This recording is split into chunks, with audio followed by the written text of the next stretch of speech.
is this man here. JOÁO Pedro. Oh, I've got a little pop-up telling me that I may have frozen. If I froze, let me know. We're gonna reset. Reset. Am I back, people? Because it just come up telling me internet was a bit bad for a second. Please let me know in the chat if you can hear me properly. If the thing's not connecting still properly. All right, I think you can hear me. I'm just gonna guess you can hear me. JOÁO Pedro of Brighton has been rumored to be available for around 70 million euros. As you can see in this report from Pedro Almeida, who's a very, very reliable, journalist hailing from Portugal, tends to have a lot of links with players of Jorge Mendes agency, but also some of the other super agent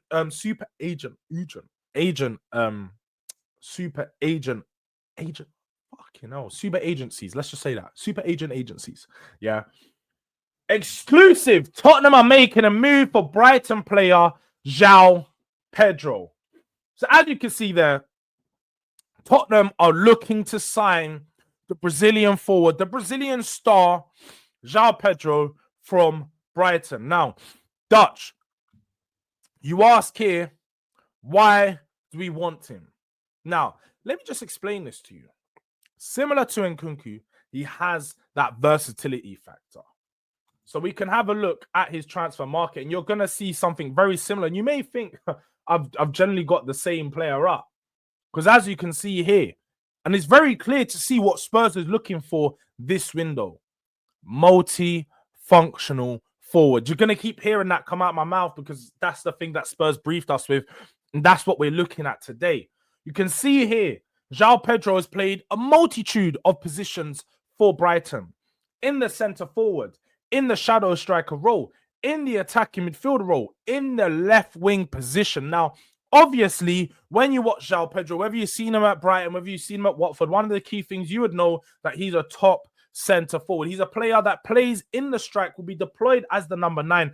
But even when he's in the number 9, he tends to he'll go off to the left, go off to the right. He's a striker that likes to pick up the ball in the wider areas. Very similar to his Brazilian counterpart in Gabriel Jesus. As you can see with regards to the numbers, he's not a top goal scorer now. He's not a player that comes in and scores 25 goals in a season. That's not his game. His game is actually thrives off of the link-up play. He's really good striker who actually in his academy days, I've done some reading up, and he used to play defensive midfield.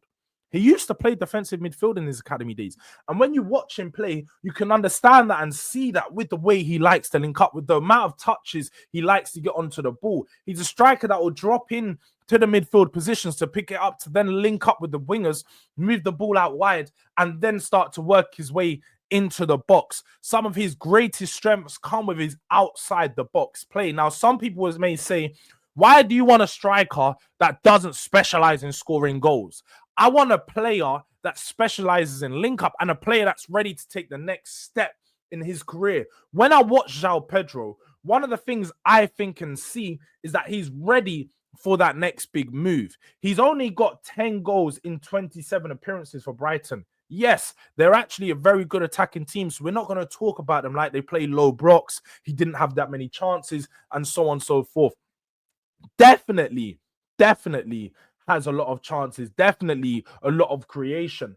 But I do feel like at Tottenham, when you have better wingers at your disposal, a better system at your disposal, you'll be able to get more from them. Also, we have to take into consideration the manager that is supposedly coming into Spurs.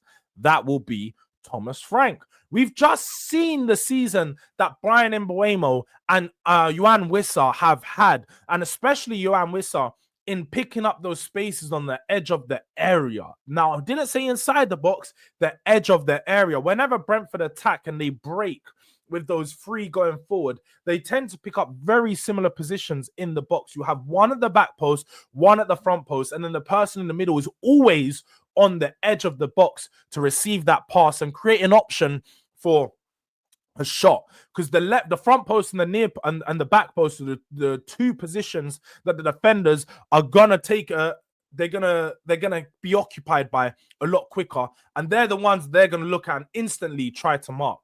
So that player used to come to the edge, used to be João Wissa to finish it away.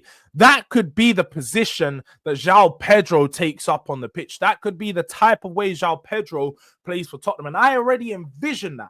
I envision that when you have Thomas Frank as manager. He's going to look to deploy him in that way. Maybe have him playing behind Solanke sometimes. So Solanke creates that first option and he can be that second option. Also, as you can see here, he plays off the left. He can play in the middle.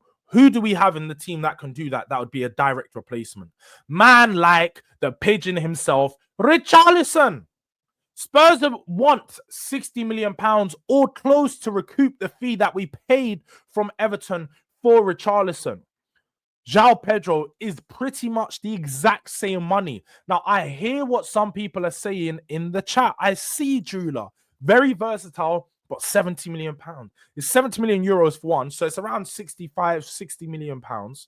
Yeah, but that would include add-ons. Now, why do we want B-Tech Gabriel Jesus for £70 million?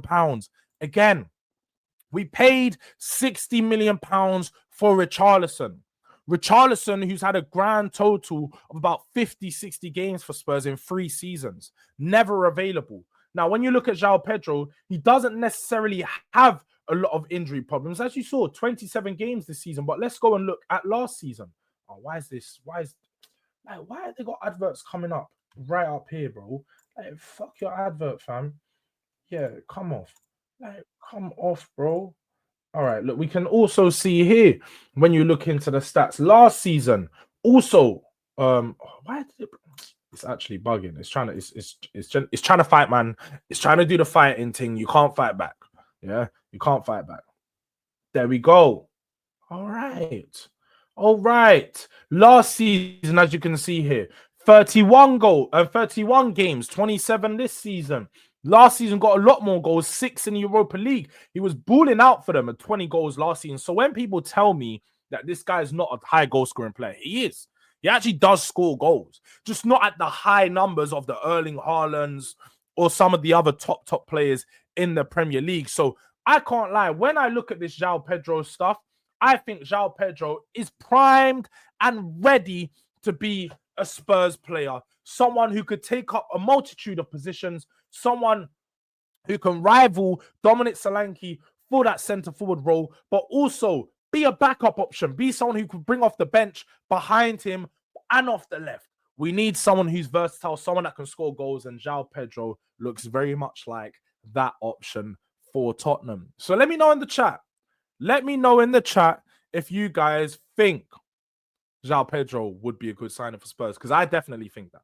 I think João Pedro would be a perfect player for the system under Ange and under Frank, sorry. And as Champion Drew says here, Frank will get a tune out of him. Frank is a tactical nerd like Arna. As Chills lets you know here, we have some tactical nerds. But as Samuel Market Ingram says here, yeah, big up to Samuel.